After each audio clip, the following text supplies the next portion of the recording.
जब कबूतर के ताव चढ़ जाओ तो भाव ना खाए के चाहिए। पैसा ली है तो अब तारी पियई है बुढ़ियान हर। ए मैना, अरे हमार मैना सुन तारू हो, तनी चिकना ले आवो, आज खटाले पर खेला होई। आज ले आइल बानी तारी, तारा साड़ी से छान के पियम। का ड्रामा शुरू कर दल मर्दवा, देखत नहीं कि एजा के आइल बा। एमे ड्रामा के बात का बा, की आइल बा उसे का बा, जे आइल बा ओकरा के भेज दो, कौन हम मना करता नहीं। पूरा स्टॉक बा, सब कोई तारी पिएला। ई बहुत बड़का हीरोइन है, तार लगा तारी पिएला आदमी है। हीरोइन गुप्ता जी, जी। प्रणाम प्रणाम।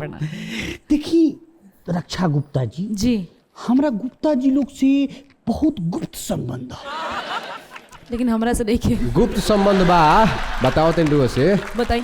ई सब कर्जा लेके ओकरा के भुला जाले, उ सब गुप्त बा, गुप्त कर्जा खोर हवे। देखी कहे के मतलब बा जी, आज ले जेकर हम लेहनी ओकर देहनी ना, उ सब गुप्त रह तो गए। ई गुप्ते संबंध नु भइल।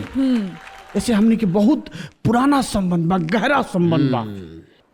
वैसे माई हेल्फ कबूतर, कबूतर, ओके। माई हेल्फ कबूतर कि सेल्फ कबूतर। तू तनी कम बोलबो, हम जब काम करतनी तो डिस्टर्ब मत कर।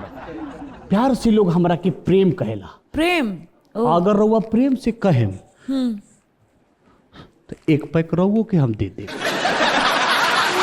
ई तारी पिएली तो का है यहाँ के का दिक्कत बा, ठीक तो लागत नहीं। ई तारा तारी पिए लौकत रही। तो यहाँ में का दिक्कत बा, ठीक तो बा नहीं यहाँ हम तारे ना पियली। चीखे तब नु जाने ओकर माजा। जौन रउआ पी ले तौन तो यहाँ बंद बा। का गलती कहो तनी पाखी जी। नहीं पागी जी, हम कुछ ना पिए नहीं, जो बंद बा अच्छा बा बंद तो बा। केंगा जिए नहीं। पी है बियाह के बाद मर्द के खून। जा मर्दे, भैंस का साथे साथे दिमागो चढ़े खातिर छोड़ देले बारो हैं। कहाँ ये कहाँ तू, कहाँ ई दूध मलाई मिश्री नियन, आ कहाँ तू गोबर के चिपरी नियन। चिपरी नहीं यार, हम चिपरी यार बनी।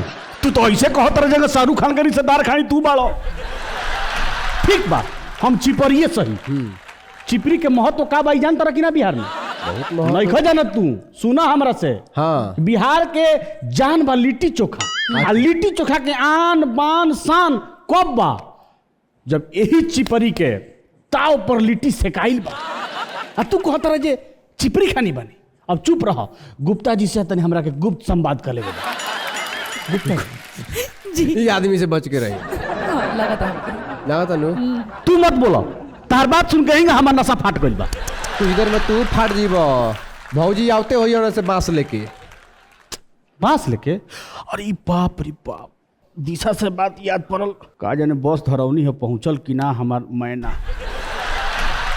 मैंने बड़ी कर मेहरानी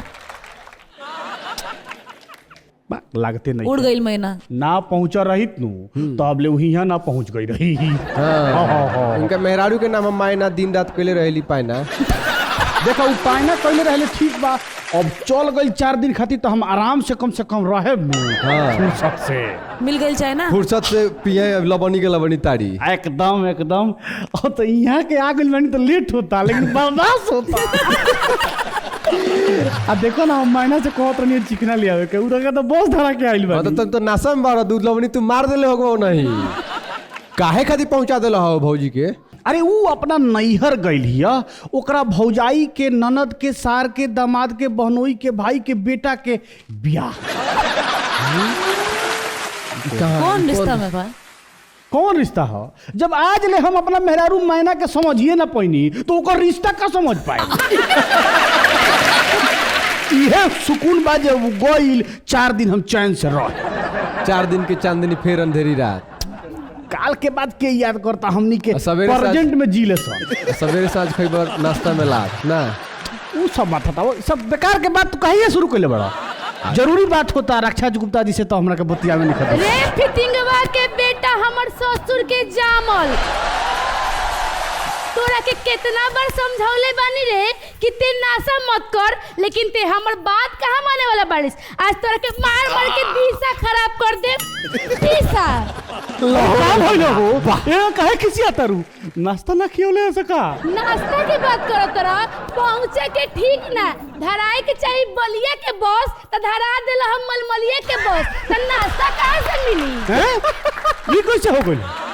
ई सब निशा में भइल, निशा में। निशा में?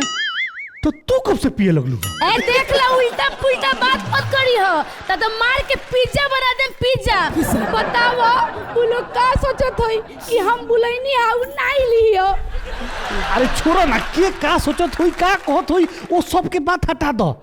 मलमलिया गई रहलू हो तो कुछ खाए वाला ले आइलू हो? हां लाइल बनी पेड़ा। तो हमारे एकदम फेवरेट हो, तनी खियाओ ना। इनके के ले जाके तनी घर में खियावा तो तनी बढ़िया से। बड़ा अधिका बारिश यार। ना हो बात भुलाता है, बात के शांति से ही हालत गुजारना होना नाती चाहिए। हम इतना पेराइल बनिया, तू पेड़ा खइबो, चलो घरे आ तब तरह के पेड़ा खियावो, तनी चलो घरे। जी बताइए ना, ना, ना, ना, ले जा। कोनो रक्षा रक्षा ना करी हां। ले जा हई धरा घिसियावत ले जा, आई जा ले जा ले जा। वाह वाह वाह वाह वाह ठीक भाई ला। बाप रे, अब जाके हमरा आत्मा के सुकून मिला। सबके मार खिया के। अरे पटीदार के जब दिखला दुख नु आय हाय बहुत अलग सुख मिलेला। बड़ा मेहनत से मना लेनी हो, मान लीजिए बार बार रउआ थोड़े भेटाए हैं। का कबूतर भाई फिर तो चले बिना पिटाइले? अरे तो रक्षा गुप्ता जी आइल बनी, वहाँ से कुछ समय बितावल जरूरी नु बा। हमरा गांव में आइल बनी। यही से कहल जाला कि जमुआ के छुअला के डर ना, परीकला के डर हो। पड़ी की जाई रोकी, एक उपाय करवा दे। रोक भाऊजी से जाके अभी हाँ तो हम डेरा तनी का जा तनी नु कह के बोला लिया तनी, अभी तुरंत तारा उपाय करवा तो का हो जाई?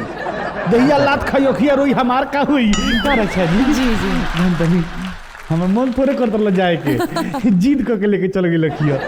बाकी हम तो रउआ लगे बतियावे खातिर बेचैन रहनी। अरे हम चाहत रहनी जितना हमार समय बीतो रउआ संगे बीतो। हाय हाय। तो बताई क्या बात करके रहे? बात तो हम बहुत करे के चाहत रहनी, लेकिन फिलहाल देखा ही के चाहत नहीं रउआ के। अच्छा रक्षा गुप्ता जी, एगो सवाल हमारा और पूछे के मन करता। पूछिए। रउआ इस सुंदरता के राज का बा? कौन साबुन से नहाई ले? साबुन तो बहुत पहले ही छोड़ दिया मैंने। तो अब सरफ से नहाई ले का? मत मर गई, शावर जेल लगाई ले हम। अच्छा तो उससे आदमी एंग हो जाला का? अब हम तो हो गए नहीं। देखी ना हमारा पुष्पो निमन नहीं खेला तो ओकरो के इहे से न होती। कौन पुष्पा? भैंसिया हमार। पुष्पा को आप शावर जेल से जलाएंगे? जानता नहीं, मेरारू से झगड़ा को करूँ से बतियावे खातिर नहीं है। अरे बाप रे बाप।